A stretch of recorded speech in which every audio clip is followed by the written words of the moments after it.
Okay, let's go to the slightly more longer question. So for this question, let's read. The minimum mark for grade A is 85.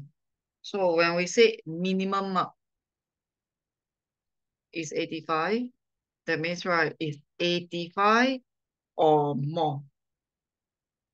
As long as you hit a 85, you got a grade A already. Okay. So, okay, this person sat for 3 tests and he got grade A. Okay, so he got 3 tests. The first test is the unknown. The second test is 89. The third test is 92. So we want to find out the lowest possible mark. So that, I mean, we already confirmed that he had an average of grade A.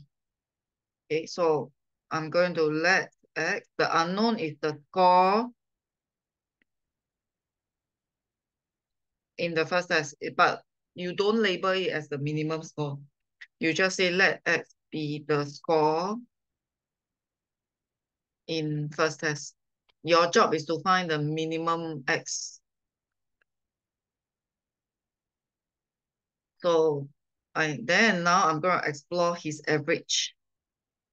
His average will be X plus 89 plus 92 over 3. So remember, average means you average out the 3 tests. So that's why you are dividing by 3. So this is the average. So this is the algebra for the average. And we know that he has gotten grade A.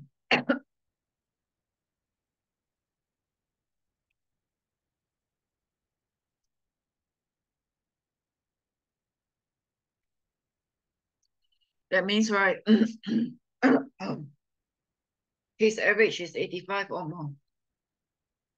So what I'm going to do is I'm going to use this whole fraction.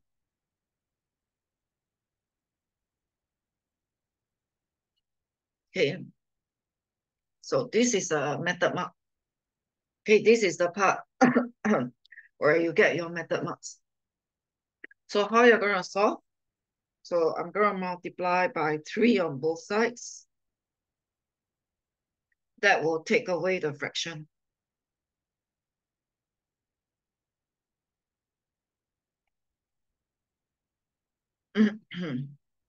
Then I will subtract 181 on both sides.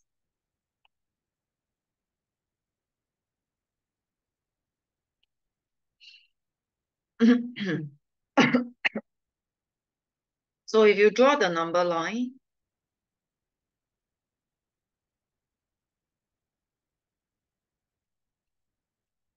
so there will be an equal sign here. So he can be scoring anything 74 and above. So the lowest score, the minimum score in the first test is 74. So maybe it's not 74. It can be more. But I'm quite sure the minimum is 74. Because or else you wouldn't obtain the grade A after averaging out the 3 tests. Okay, so this is the part where you will get your method marks if you form an inequality. Okay, so this one is slightly longer and this is how we proceed about doing it. Okay, the next one will get a bit harder. Okay, actually the next one is the kind that you also see in simultaneous equation. Okay, so Isabella has 15 pieces of notes. So 15 pieces of $5 and $2 notes. Okay, we do not know the breakdown. We are trying to find out the breakdown. So I do not know how many $5 notes he has or how many $2 notes he has.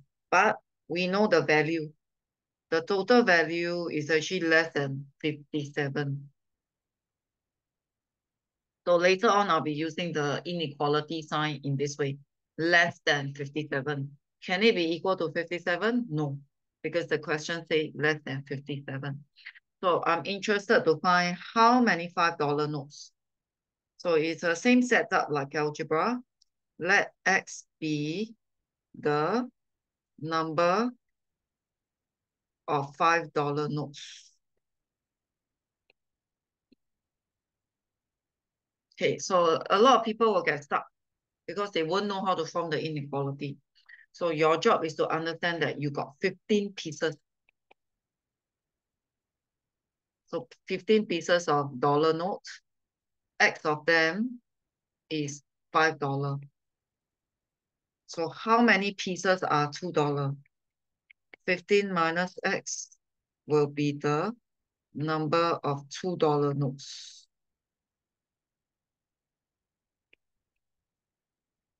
So that means, right, I got 15 minus X that are $2. So for this question, there's a bit of a quantity times price concept. So this is the quantity of $5 notes and $2 notes. So you can find the value from the $5 notes. From the X pieces of $5 notes, what is the value? The value will be 5 times X. So quantity times price, you will multiply these two, it will give you a 5X. So what is the value from the X pieces? So it's $5 times the number of pieces. So for example, if you got 10 pieces, 10 times 5, that means it's a value of $50.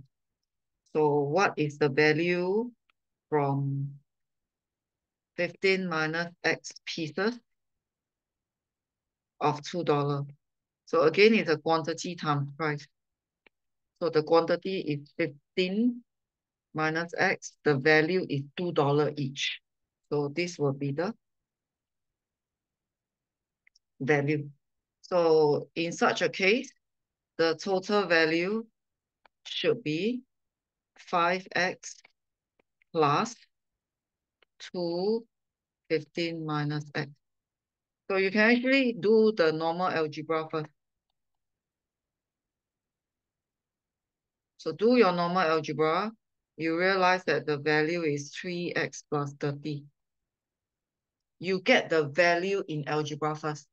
And then we realize that the total value is less than 57.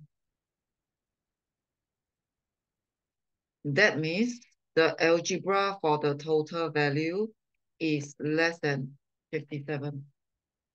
So you set this up yourself. So this is where you get the method marks. And then you go for the subtracting 30 on both sides. Go for the typical solving. Divide by 3 on both sides. Then you draw the number line. So this is the number of pieces. So again, it's a whole number. So if you look at the number line, so the biggest integer, the largest integer, X is 8.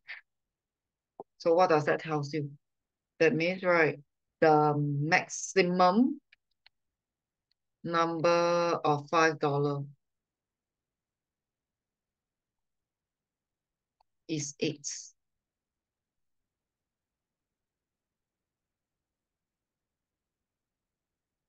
Okay, so this is the quantity times price concept.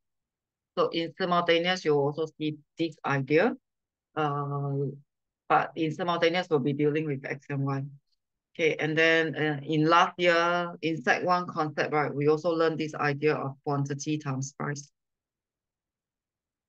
So this is an idea of quantity times price, but it happens in inequality.